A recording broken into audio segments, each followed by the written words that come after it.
Ella caminaba descalza sobre el suelo de piedra, sus pequeños pies tocando la tierra fría de la aldea del Hautkur, cuando por primera vez, con apenas 5 años, se entregó a Dios en secreto, haciendo el voto de castidad que sellaría su destino eterno.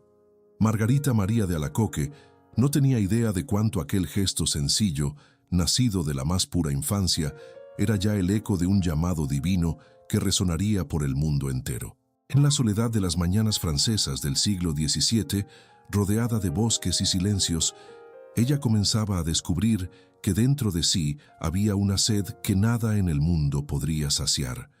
Su corazón, aún tan joven, anhelaba no juguetes ni elogios, sino adoración, entrega.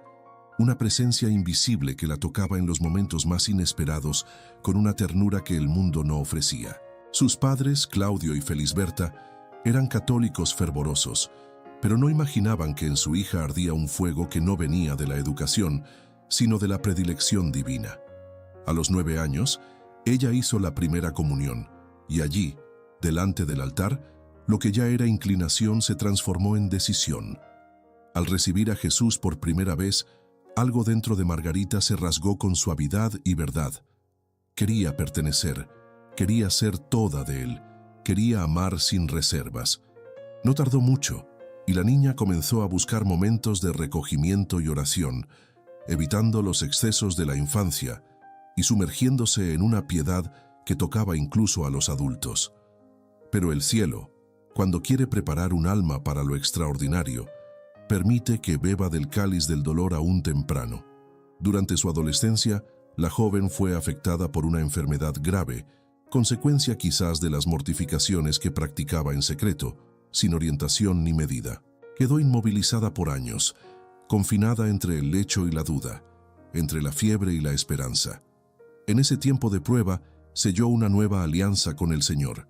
Si era curada, entregaría para siempre su vida a Él. Y como atendiendo a la voz que susurra desde las llamas del altar, su salud fue restituida con rapidez y plenitud. Pero la cura no fue el fin de su cruz, sino el inicio de una misión que exigiría renuncia, silencio y obediencia hasta el límite. En la intimidad de aquella niña moldeada por la oración, la historia de la Iglesia estaba a punto de ganar un nuevo capítulo. Pues había en Margarita María un corazón que ya pulsaba al ritmo de otro corazón, un corazón traspasado, coronado de espinas, sediento de ser amado, que aún se revelaría, pero que ya hacía morada en ella. Como está escrito en el Evangelio de Lucas, capítulo 2, versículo 19. María, sin embargo, guardaba todas estas palabras, meditándolas en su corazón. Así también era la pequeña Margarita. Guardaba y meditaba, en el secreto del corazón, las palabras silenciosas del cielo que preparaban una misión destinada a transformar el mundo. La muerte llegó temprano a la casa de Margarita María. Perder a su padre, Claudio Alacoque, no fue solo un golpe emocional, sino una ruptura brusca en la estructura familiar. La ausencia masculina en aquella sociedad significaba el fin de la estabilidad y el inicio de una serie de humillaciones que parecían no tener fin. Su madre, Felisberta, se vio obligada a buscar refugio con sus hijos en casa de parientes, donde lo que debería ser amparo se reveló como campo de aflicción. Margarita, aún adolescente, conoció el gusto amargo del desprecio disfrazado de caridad, de las órdenes frías lanzadas sin compasión, de las comidas escasas servidas con miradas juzgadoras. Vivir entre parientes que la trataban con rigor fue una escuela amarga donde aprendió la arte de ofrecer la otra mejilla. La pobreza no era solo material, sino afectiva.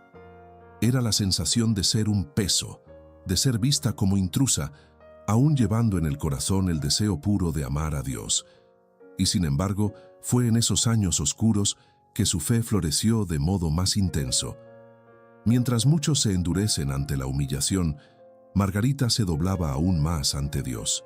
Las horas silenciosas que pasaba delante del crucifijo, muchas veces sin que nadie lo percibiera, se convirtieron en alimento para su alma.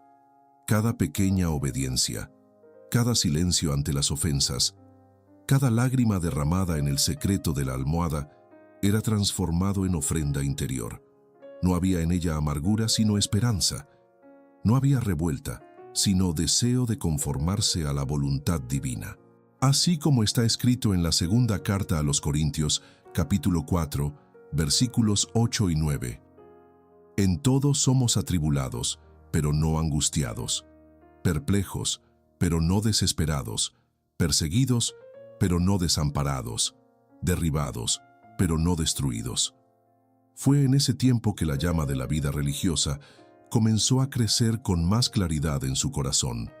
Ella deseaba entrar en un convento, consagrarse enteramente al Señor, pero su familia oponía resistencia. La consideraban demasiado sensible, juzgaban su deseo como fantasía. Además, las dificultades económicas y las convenciones sociales parecían hacer inviable esa elección. Y cuanto más el mundo se cerraba, más Margarita se recogía en el interior de su alma, sosteniéndose con la certeza silenciosa de que, un día, Dios abriría las puertas. Años pasaron así, como quien vive de una promesa, pero con los pies en el suelo de la espera dolorosa. Ella esperó, y quien espera en Dios nunca espera en vano. Cuando finalmente cruzó los portones del convento de la Visitación en Paray-le-Monial, el 25 de mayo de 1671, Margarita María no llevaba en el alma la euforia de una victoria, sino la serenidad de quien regresa a casa después de una larga travesía en el desierto. Había vencido no solo la resistencia de la familia, que veía con desconfianza su vocación, sino también el peso de los años vividos en el ocultamiento y en la renuncia silenciosa. La casa religiosa donde ingresó había sido fundada por San Francisco de Sales, hombre de dulzura firme y espiritualidad accesible, cuya influencia aún flotaba sobre aquel ambiente como un soplo de paz. Allí, Margarita encontró no consuelo, sino propósito. Recibió el hábito religioso el 25 de agosto del mismo año y hizo su profesión simple el 6 de noviembre de 1672. Su nombre religioso pasó a ser aquel que la eternidad ya conocía: Margarita María. La vida monástica, con sus ritmos de silencio, oración y trabajo, no era para ella una fuga, sino un reencuentro con lo que siempre había buscado. Desde el primer día se entregó con humildad a todas las tareas, fueran visibles u ocultas. No buscaba distinción, solo fidelidad. Sin embargo, era imposible no notar la intensidad con que vivía su entrega.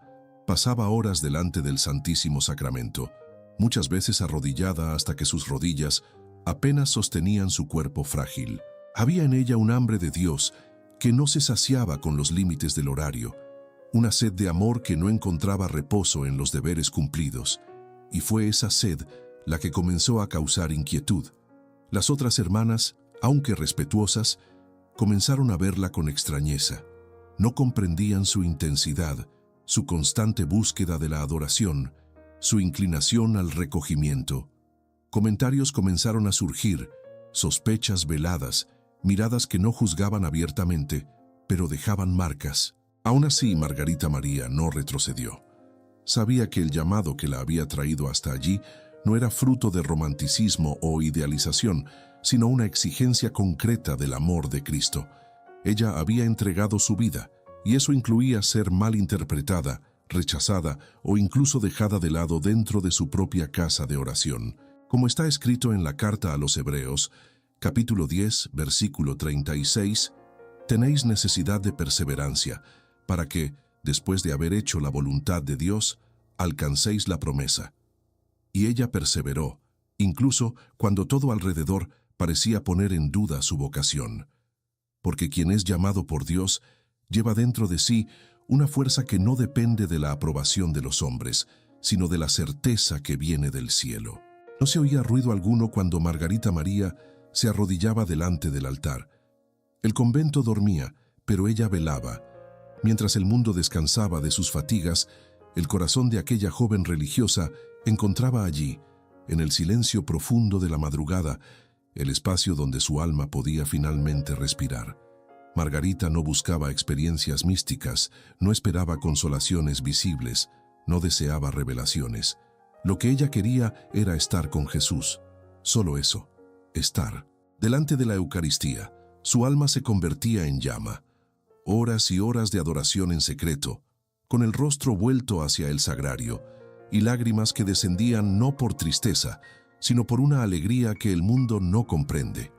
Muchas veces permanecía allí hasta que sus miembros no la sostenían más. Cuando regresaba a la celda, era solo el cuerpo el que se recogía. Su alma continuaba postrada. Esa intensidad, sin embargo, comenzó a ser cuestionada. Sus cohermanas, por más piadosas que fueran, veían con reserva aquella vida de oración tan profunda, tan abrazada. No conseguían entender cómo alguien podía vivir así, sin descanso, sin distracción, como si ya no perteneciera más a este mundo. Las superioras comenzaron a observar con atención.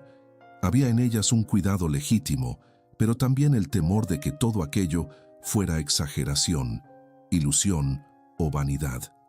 Llegaron a confrontarla, a probar su obediencia, a limitar sus tiempos de adoración.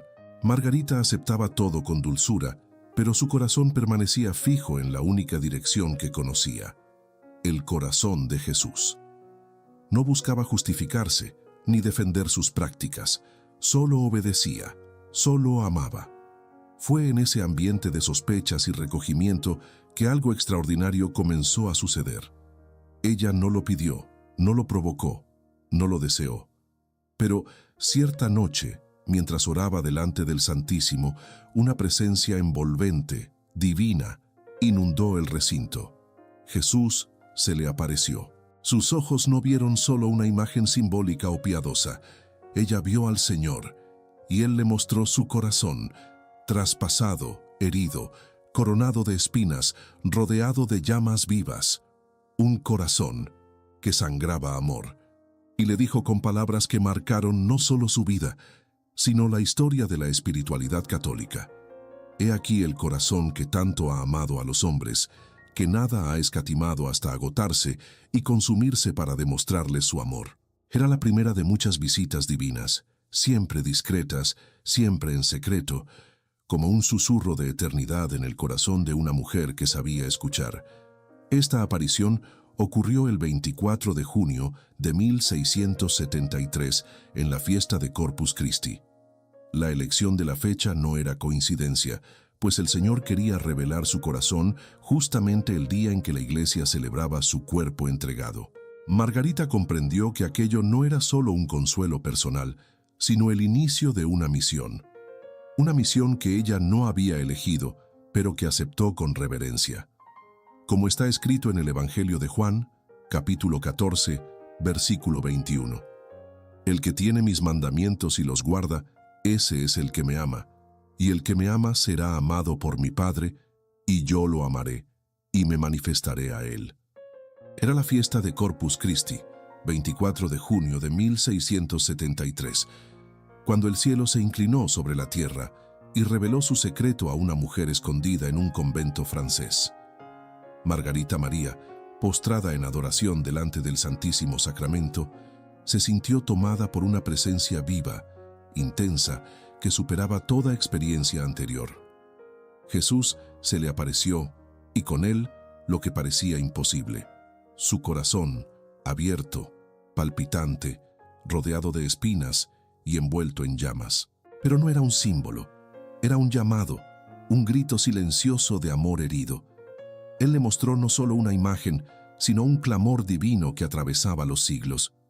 Le dijo con ternura y dolor: «He aquí el corazón que tanto ha amado a los hombres, que nada ha escatimado hasta agotarse y consumirse para demostrarles su amor». Margarita no vio solo una visión, oyó un llamado, un lamento sagrado que suplicaba por respuesta. A partir de ese momento, las apariciones comenzaron a repetirse con una regularidad celestial. Siempre en los primeros viernes de cada mes, Jesús venía a ella, revelando aspectos cada vez más profundos de ese amor rechazado. Ella comprendía que el corazón de Cristo no era solo una devoción piadosa, sino la fuente de la vida de la Iglesia, el centro olvidado de un evangelio que necesitaba ser redescubierto con urgencia. Y con cada visita, el Señor pedía algo, no para sí, sino para el mundo. Pedía reparación, amor correspondido, una respuesta verdadera. Margarita escuchaba y sufría, pues entendía el contraste entre la grandeza de ese amor y la frialdad de los corazones humanos. Sentía en sí misma el peso de la indiferencia de los hombres. Su oración ya no era solo súplica, se había convertido en reparación. Fue en este periodo que ella recibió una visión aún más impactante, en la octava de Corpus Christi del año siguiente, 1674, y luego en 1675. El Señor, con voz solemne, pidió que fuera instituida en la iglesia una fiesta litúrgica en honor a su sagrado corazón, no para su gloria personal, sino para que los hombres pudieran conocerlo como Él realmente es. Un Dios que ama hasta la última gota, un Dios que llora por la indiferencia de sus hijos. Pidió también prácticas concretas, la comunión en los primeros viernes de 9 meses seguidos, prometiendo la gracia de la penitencia final, y la oración nocturna de los jueves, llamada Hora Santa, en reparación a su agonía en el huerto de los olivos, como está escrito en el Evangelio de Lucas, capítulo 22, versículo 44. Y estando en agonía, oraba más intensamente, y su sudor se hizo como grandes gotas de sangre que caían sobre la tierra. Esas prácticas, que más tarde serían llamadas Gran Promesa, no fueron invenciones humanas, sino pedidos del propio Cristo, confiados a una mujer que nada buscaba para sí. Margarita María, ante tan grande encargo, no se exaltó. Al contrario, se sumergió aún más en la humildad y el ocultamiento. Sabía que para ser mensajera de tan grande amor, era preciso antes ser nada. Y fue en ese nada que Dios encontró espacio para hablar al mundo. En la intimidad de sus oraciones, cuando el mundo no la veía y las palabras apenas alcanzaban el cielo, Margarita María comenzó a recibir instrucciones directas de Jesús, tan precisas como cargadas de misericordia. No eran revelaciones vagas o consolaciones místicas para su alma personal. Eran llamados claros, urgentes, confiados a ella para toda la iglesia.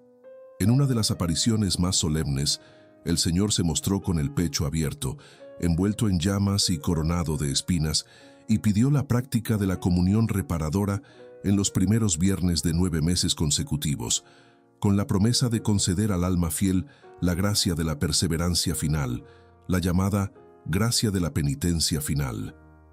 Era una invitación a la fidelidad y un sello de misericordia que ofrecía a los corazones abiertos la salvación eterna.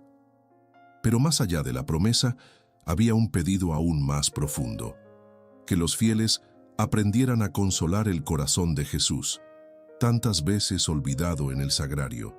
Fue así que nació la Hora Santa, la oración hecha los jueves por la noche, en reparación a la soledad del Señor en el huerto de los olivos.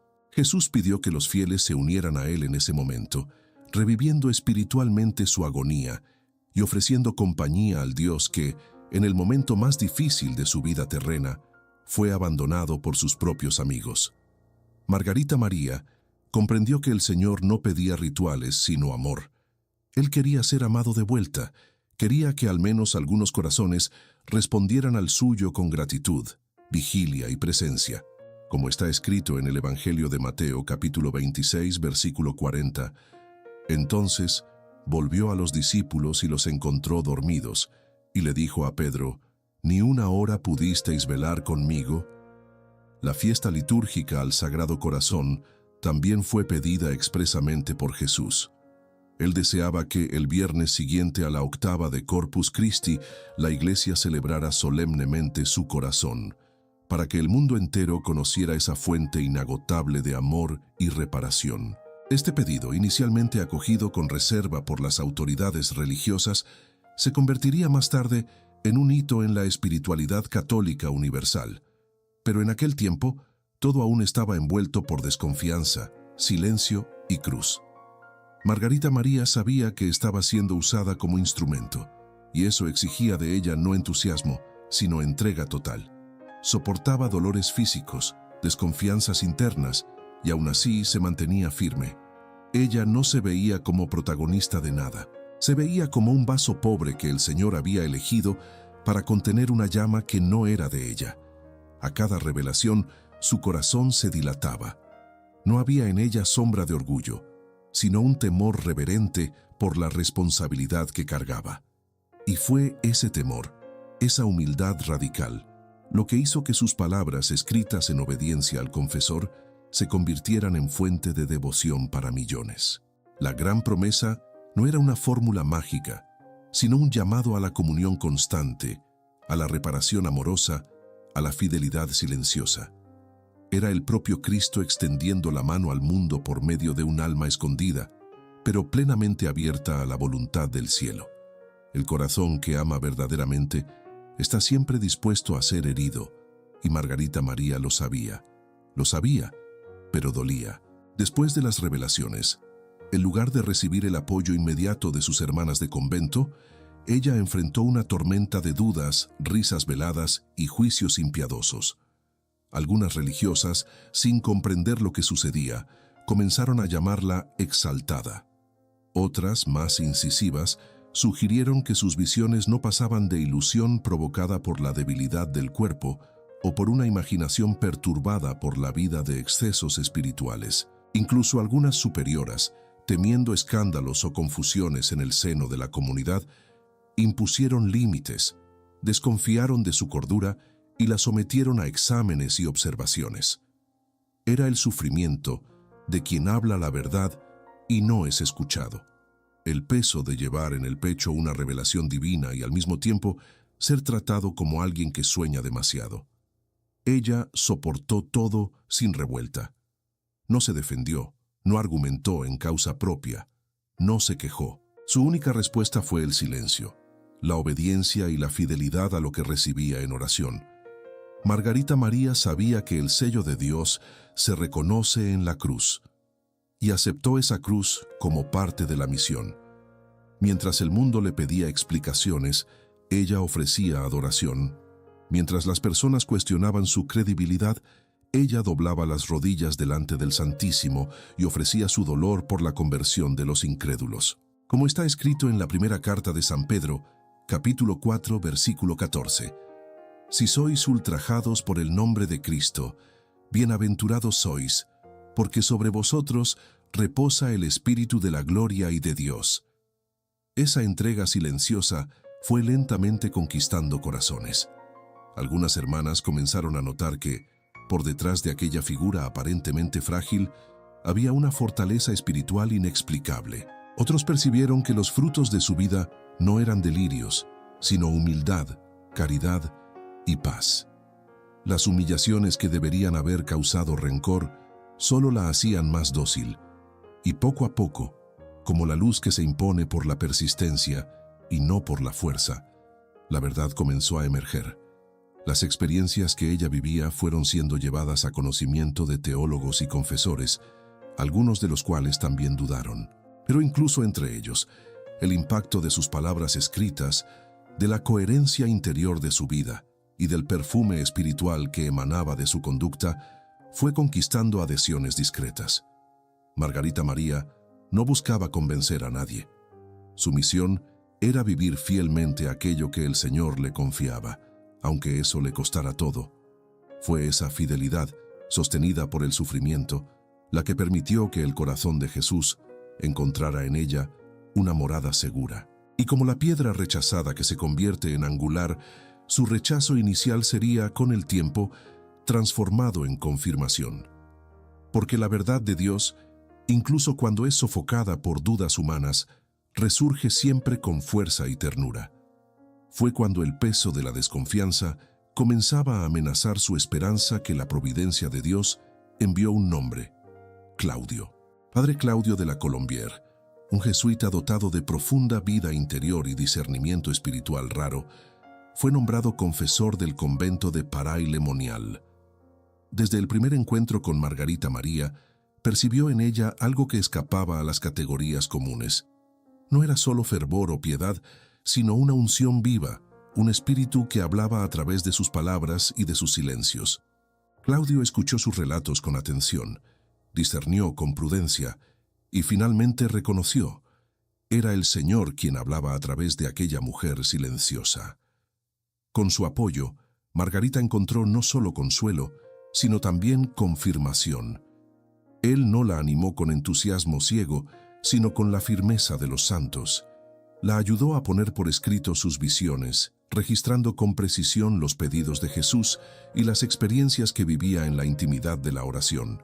Fue al lado de él, el 21 de junio de 1675, que ella realizó la consagración solemne al Sagrado Corazón de Jesús. Un gesto que sellaba no solo su unión personal con Cristo, sino que marcaba el inicio de una misión pública, aunque discreta. Claudio, con su influencia y coraje, se convirtió en el primer gran propagador de esta devoción. Comenzó a predicar sobre el corazón de Jesús, a instruir a otros sacerdotes y a divulgar las prácticas que Margarita había recibido del Señor. Su palabra tenía peso, su formación era respetada, y eso abrió caminos que antes parecían cerrados. La llama que ardía en secreto comenzaba a extenderse, como una luz que, aunque envuelta en nieblas, no podía ser escondida más. Dentro del propio convento, el cambio fue lento, pero real. La abadesa, antes reticente, pasó a permitir con discreción que algunas de las prácticas devocionales fueran introducidas en la vida comunitaria. La hora santa, la adoración al Sagrado Corazón y la comunión reparadora comenzaron a formar parte de la rutina de algunas hermanas, y lo que era solo una sospecha para muchos se convirtió en semilla de conversión para varios corazones. Margarita, ahora fortalecida por el apoyo de Claudio, mantuvo su postura de humildad y recogimiento. No asumió liderazgo, no reivindicó protagonismo. Continuaba siendo la misma religiosa sumisa, pero con un brillo sereno en la mirada de quien sabía que, incluso en los mayores dolores, Dios jamás abandona a los que Él mismo llamó. La amistad espiritual entre ella y Claudio se convirtió en símbolo de aquello que Dios puede realizar cuando dos almas se encuentran en la obediencia y en el amor al mismo corazón. Unidos no por afinidades humanas, sino por un llamado divino, se convirtieron en instrumentos de un mismo proyecto de salvación. Como está escrito en el libro del Eclesiástico, capítulo 6, versículo 14. Un amigo fiel es una poderosa protección. Quien lo encontró descubrió un tesoro, y en ese tesoro escondido, el mundo comenzaba a redescubrir el corazón de Jesús. El tiempo, cuando es regado por la fidelidad, transforma incluso los corazones más endurecidos. Aquellas mismas hermanas que antes miraban a Margarita María con desconfianza, pasaron poco a poco a inclinarse ante la evidencia de su santidad. No fue un milagro repentino, sino una conversión silenciosa, hecha de pequeños gestos y grandes transformaciones interiores. Lo que primero despertó la atención fue la constancia con que Margarita vivía lo que decía. Su vida entera era una confirmación práctica de las palabras que el Señor le dirigía en oración. Había en ella una paz que no se explicaba, una humildad que desarmaba, una caridad que envolvía a todos con dulzura. Las prácticas devocionales que antes causaban extrañeza fueron siendo asimiladas como fuentes de consuelo y vigor espiritual. En 1687, el convento erigió, con el permiso de la abadesa, una capilla dedicada exclusivamente al Sagrado Corazón de Jesús. Lo que había sido un susurro, ahora se convertía en altar. Margarita María fue nombrada maestra de novicias, un gesto que coronaba, no con gloria humana, sino con sentido espiritual, toda su fidelidad. Ser encargada de formar a las jóvenes religiosas era confiarle el futuro de la comunidad, y en ella las novicias encontraban más que una instructora. Encontraban una testigo. Ella no enseñaba fórmulas, enseñaba vida. Mostraba con su existencia que la oración es camino de verdad y que el sufrimiento, cuando es unido al de Cristo, se convierte en fuente de salvación.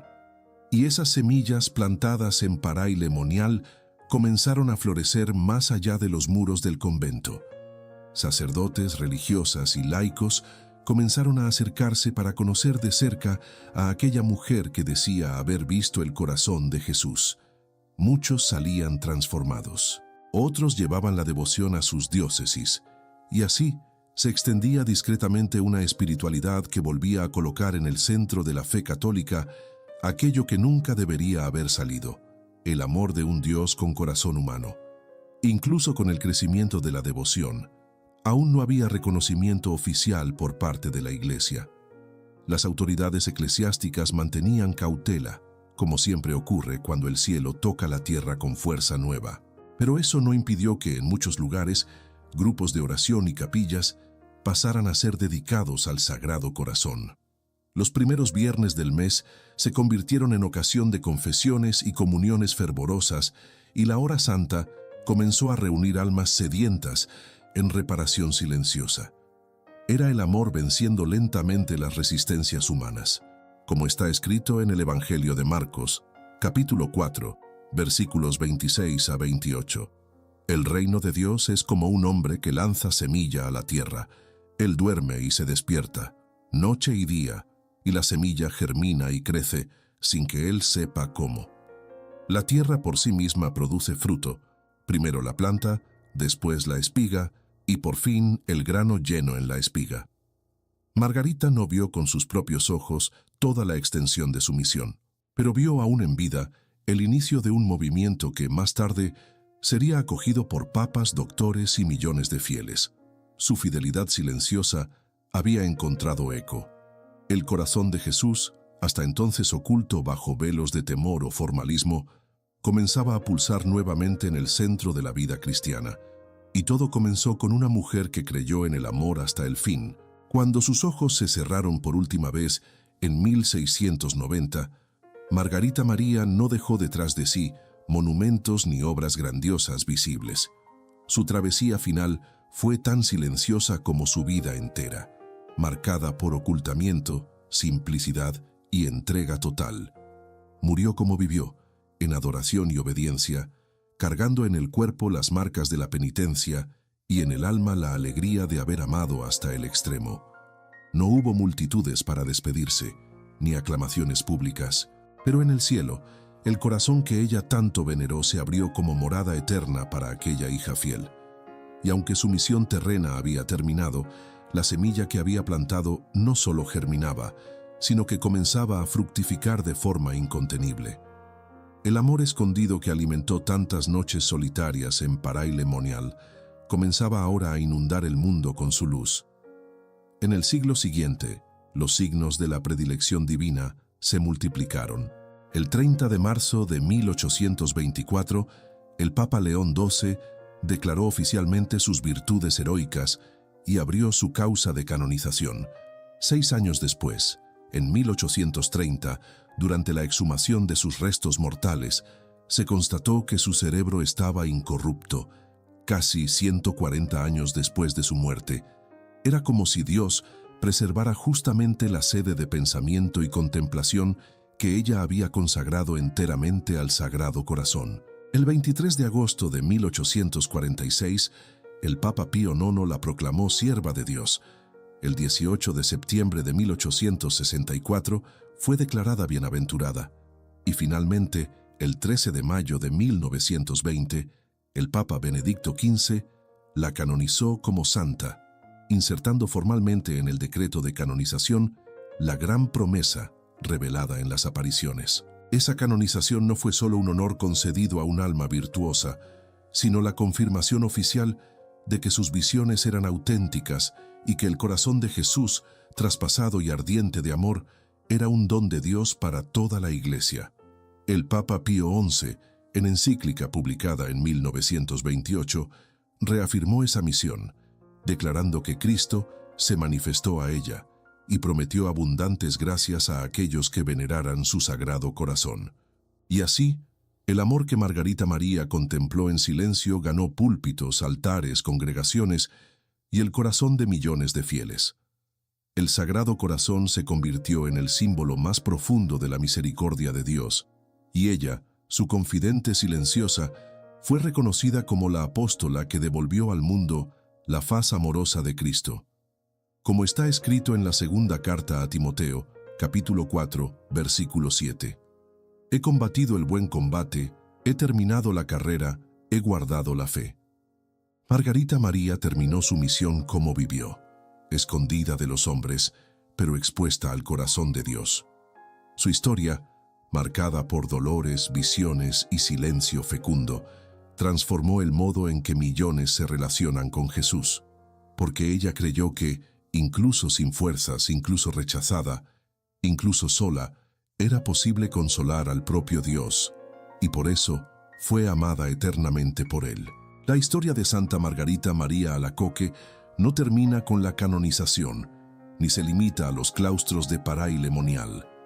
Ella continúa viva en cada alma que, en medio del dolor, descubre en el corazón de Jesús un refugio. Continúa en cada madre que ora por los hijos alejados, en cada anciano que sufre en el silencio de la soledad, en cada corazón que sangra por pérdidas y espera consuelo. El mensaje que ella transmitió no fue teológico, sino visceral. Hay un corazón en Dios que siente, que llora, que pulsa de amor, un corazón que no se impone, sino que espera, que no condena, sino que llama, que no exige, sino que ofrece. Un corazón que incluso rechazado continúa diciendo: «Venid a mí, todos los que estáis cansados y agobiados, y yo os aliviaré». Evangelio de Mateo, capítulo 11, versículo 28. Santa Margarita María no tuvo una vida fácil, ni dones espectaculares. Tuvo fe, y eso bastó. Su misión no fue convencer, sino amar, y porque amó sin reservas, tocó el corazón que sostiene el universo. Hoy, más que nunca, su historia nos interpela. ¿Estamos dispuestos a consolar a Jesús? ¿Estamos dispuestos a rezar, no solo por nosotros, sino por aquellos que no rezan? ¿A ofrecer, aunque silenciosamente, nuestro dolor como reparación por un mundo que lo ignora? Ella nos mostró que sí, es posible, incluso escondidos, incluso incomprendidos, incluso pequeños, porque cuando un corazón se entrega, el corazón de Dios se revela. Si sientes que esta historia habló a tu alma, deja en los comentarios el nombre de alguien que deseas consagrar al Sagrado Corazón de Jesús. Puede ser un hijo, un esposo, una amiga, alguien distante de la fe o sumergido en luchas interiores. Escribe también tu pedido de oración. Vamos a formar juntos una cadena de reparación y amor. Si esta historia tocó tu corazón, compártela. Llévala a quien necesita redescubrir la ternura de Dios. Suscríbete para seguir caminando con nosotros por estas vidas que, como la de Santa Margarita María, nos muestran que hasta el silencio puede ser una predicación de amor eterno. Que el Sagrado Corazón de Jesús sea siempre tu refugio, tu fuerza y tu esperanza. Amén.